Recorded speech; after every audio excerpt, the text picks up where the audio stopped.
80 അത്രേ ഉള്ളൂ, 100 എന്നില്ല ആയിട്ടില്ല. ഇപ്പൊ ആദ്യത്തിലേറെ മോശമായിട്ടാ തോന്നുന്നത്. നൂറുക്ക് നൂറ് കൊടുക്കും. ഇടതുപക്ഷത്തായപ്പോഴൊന്നും കുഴപ്പമുണ്ടായിരുന്നില്ല, ഇപ്പൊ UDF-ലായപ്പോഴും കുഴപ്പമില്ല. കുറച്ചുകൂടി വികസനം കൂടി വരുത്താണ്ട് അത് കഴിഞ്ഞാൽ നമുക്ക് ചെയ്യാം. മങ്കട നിയോജക മണ്ഡലത്തിലെ മങ്കടയിലാണ് ചാനൽ ഇപ്പോൾ ഉള്ളത്. മങ്കട MLA മഞ്ഞലാംകുഴി അലി, അദ്ദേഹം UDF-ന്റെ നിയമസഭാ തെരഞ്ഞെടുപ്പിൽ വീണ്ടും സ്ഥാനാർത്ഥിയായി വരാനാണ് സാധ്യതയുള്ളത്. അപ്പൊ അദ്ദേഹത്തെ കുറിച്ചുള്ള ഒരു അഭിപ്രായമെടുക്കലായിരുന്നു. നിലവിലെ MLA-ക്ക് ജനങ്ങൾ എത്ര മാർക്ക് നൽകുന്നുണ്ട്, അദ്ദേഹത്തിന്റെ പ്രവർത്തനങ്ങളെ ജനങ്ങൾ എങ്ങനെയാണ് വിലയിരുത്തുന്നത്, അങ്ങനെ ഒരു അഭിപ്രായം എടുക്കുന്നതിനാണ് ഞങ്ങളിപ്പോൾ ഇവിടെ എത്തിയിട്ടുള്ളത്. അപ്പോ ജനങ്ങൾ തന്നെ MLA-ക്ക് എത്ര മാർക്ക് നൽകുന്നു എന്ന് നമുക്കൊന്ന് പ്രേക്ഷകർക്ക് നേരിട്ട് കാണാം. മഞ്ഞലാംകുഴി അലി MLA-ക്ക് 100-ൽ എത്ര മാർക്ക് കൊടുക്കും നിങ്ങൾ? മങ്കടക്കാരനാണല്ലോ, അദ്ദേഹത്തെ കുറിച്ചുള്ള അഭിപ്രായം? നല്ല അഭിപ്രായം, നല്ല ആളാണ്, കുഴപ്പമൊന്നുമില്ല. ഇടതുപക്ഷത്തായപ്പോഴൊന്നും കുഴപ്പമുണ്ടായിരുന്നില്ല, ഇപ്പൊ UDF-ലായപ്പോഴും കുഴപ്പമില്ല. നല്ല മനുഷ്യൻ. അദ്ദേഹത്തിന് എത്ര മാർക്ക് കൊടുക്കുന്നു? മാർക്ക് എന്ന് പറഞ്ഞപ്പോ 100-ൽ എത്ര മാർക്ക് എടുക്കും? നല്ല 60% കൊടുക്കാം. 60% മാർക്ക് കൊടുക്കും. അത് അത്ര കുറഞ്ഞതാണോ കുറച്ചാണോ? കൂടിയതാണ്. അതിപ്പോ വേറെ പാർട്ടിക്കാരൊക്കെ ഇല്ലേ? അതെ. അപ്പൊ നിങ്ങള് എല്ലാരെയും നമ്മൾ ഒരുമാതിരി കാണുകയാണ്, ഒരേമാതിരി കാണുന്ന ഒരാളാണ് ഞാൻ. അതെ. രാഷ്ട്രീയം ഉണ്ടെങ്കിൽ അതിന്റെ ഇതില്ല, എല്ലാവർക്കും നല്ല മനുഷ്യനാണ്. മങ്കട മണ്ഡലത്തിലെ മങ്കടക്കാർ തന്നെ പറയട്ടെ, മഞ്ഞലാംകുഴി അലി MLA എന്ന നിലയ്ക്ക് അദ്ദേഹത്തിന് എത്ര മാർക്ക്, 100-ൽ എത്ര മാർക്ക് കൊടുക്കും? 98 മാർക്ക് കൊടുക്കും. അത് 98 വരെ നിർത്തിയത്? അത് കുറച്ചുകൂടി വികസനം കൂടി വരുത്താണ്ട് അത് കഴിഞ്ഞാൽ നമുക്ക് ചെയ്യാം. 528 കോടിയുടെ വികസനം നടത്തിയെന്നാ പറയുന്നത്. അങ്ങനെയൊക്കെ നടന്നിട്ടുണ്ടോ? നടന്നിട്ടുണ്ട്.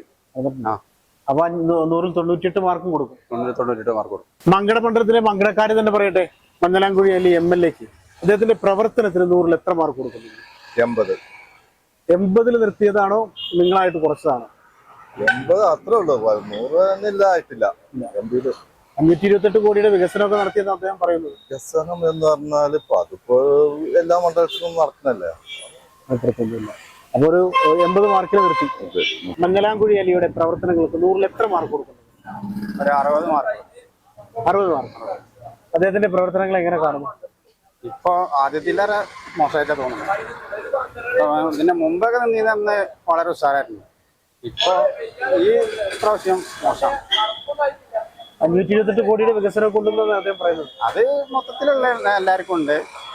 പക്ഷെ നമ്മളെ മൊത്തത്തിൽ നോക്കുമ്പോ പിന്നെ പൊതുവെ വികസനം നമ്മളെ ഇവിടെ കമ്മിയാണ്. അപ്പൊ ഇനി വേറെ ആള് വരണമെന്നാണ് നിങ്ങളുടെ അഭിപ്രായം? അതെ, ഒന്ന് മാറി ചിന്തിക്കാൻ എപ്പോഴോ നേരമായി.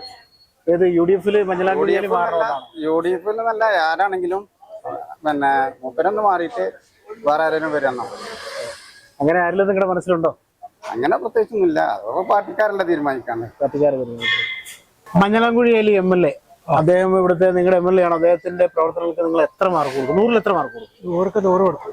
അപ്പൊ 100 കൊടുക്കുന്നത് എന്താ ഒരു കാരണം പറയാൻ? നല്ല അഭിപ്രായമാണ്, നല്ല അഭിപ്രായം, നല്ല വ്യക്തിയാണ്, നല്ല സേവനം ചെയ്യും. അപ്പൊ 100-ൽ 100 മാർക്ക് കൊടുക്കും. മഞ്ഞലാംകുഴി അലി MLA-ക്ക് 100-ൽ എത്ര മാർക്ക് കൊടുക്കും? 100-ൽ 100 മാർക്ക് കൊടുക്കാം. അദ്ദേഹത്തിന്റെ പ്രവർത്തനങ്ങൾക്കുള്ള മാർക്കാണ്. പ്രവർത്തനങ്ങൾക്കുള്ള മാർക്ക് തന്നെയാണ്. മഞ്ഞലാംകുഴി അലി MLA എന്ന നിലയ്ക്ക് അദ്ദേഹത്തിന്റെ പ്രവർത്തനങ്ങൾക്ക് 100-ൽ എത്ര മാർക്ക് നൽകുന്നത്? നമ്മള് 100-ൽ 100 കൊടുക്കും. എന്റെ ഒരു കാരണം കൂടി വേണ്ട. കാരണം എന്താ, എല്ലാത്തിനും എല്ലാം കൊണ്ടും പറ്റുന്ന ഒരാളാണ്. എപ്പോഴും വേണമെങ്കിൽ ചെല്ല ആവശ്യങ്ങൾ ചോദിച്ചാൽ അത് ചെയ്തു തരും. പാവപ്പെട്ടവർക്ക് പോവാം. ഞാനിപ്പോഴുള്ളത് മങ്കട മണ്ഡലത്തിലെ മങ്കടയിലാണ്. ഇപ്പൊ നമ്മള് മഞ്ഞലാംകുഴി അലി MLA-യെ കുറിച്ച്, അദ്ദേഹത്തിന്റെ പ്രവർത്തനങ്ങൾക്ക് എത്ര മാർക്ക് ജനങ്ങൾ നൽകുമെന്നറിയുന്നതിന് വേണ്ടിയാണ് ഇന്ന് പുറത്തിറങ്ങിയത്. മണ്ഡലത്തിലെ പല ആളുകളോട് അഭിപ്രായം ചോദിച്ചു. അപ്പോൾ അവര് 100-ൽ 100 മാർക്ക് പറഞ്ഞവരുണ്ട്, 70 പറഞ്ഞവരുണ്ട്, 80 പറഞ്ഞവരുണ്ട്. പ്രവർത്തനം വിലയിരുത്തി വോട്ടർമാരാണ് ഓരോ ജനപ്രതിനിധിയുടെയും പ്രവർത്തനം വിലയിരുത്തിയാണ് മാർക്ക് ഇടുന്നത്. അപ്പോൾ ഏതായാലും അദ്ദേഹത്തിന്റെ പ്രവർത്തന മികവ് ജനങ്ങൾ അംഗീകരിക്കുകയാണെങ്കിൽ നിയമസഭാ തെരഞ്ഞെടുപ്പിൽ അദ്ദേഹം തന്നെയാണ് UDF-ന്റെ സ്ഥാനാർത്ഥിയാവുക എന്ന് പറയുന്നത്.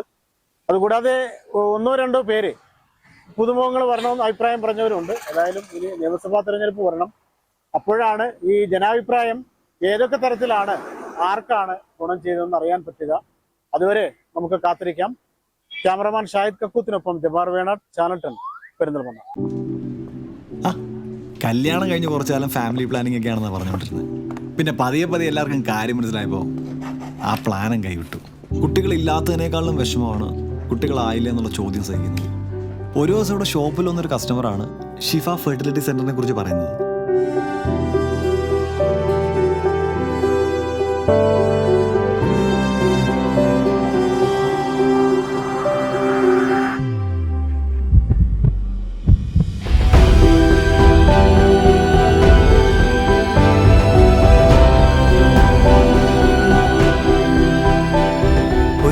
വിശേഷത്തിന് തുടക്കമാവുന്നു.